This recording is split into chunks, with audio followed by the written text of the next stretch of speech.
This next person wants to do is fear the opposite of faith? Yeah, it's an enemy of faith. When fear knocks at the door and faith answers it, nobody's there.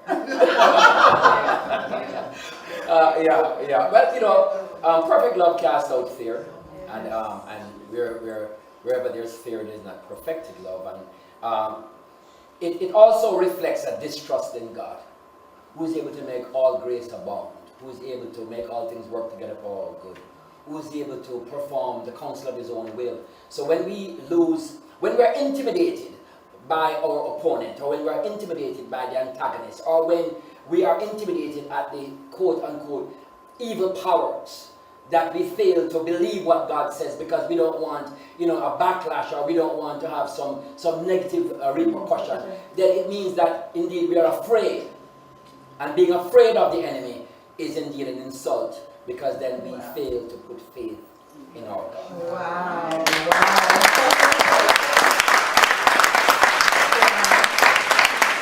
Bishop, what advice right now would you give to the believers out there, knowing that the battle for our souls have been intensified?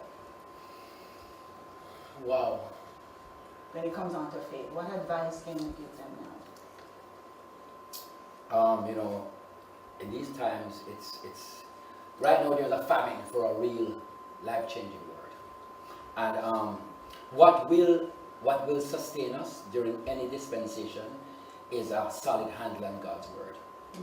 And my encouragement would be to store up enough word, practical word within us, that we use that. That is what we're pulling out of our quiver. That is what we're drawing as a means of response, corresponding action. We don't react, we respond. But if the response is not word-based, it's not going to yield any expected result. Because the only thing that's going to affect change is the word. And so my thing is, get as much word as you can in you, because let's face it, there are many charlatans out there. And if you go by the evidence of what is classified as supernatural, this will be what is the catalyst for deception. Because if it is possible, even the elect can be deceived because they are that good. Yes.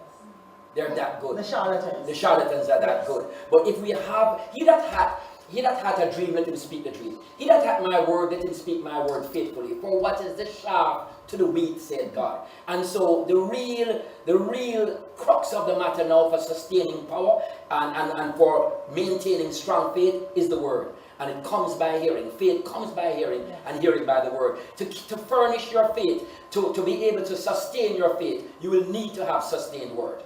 Wow. You will need to have sustained word. If you don't have sustained word,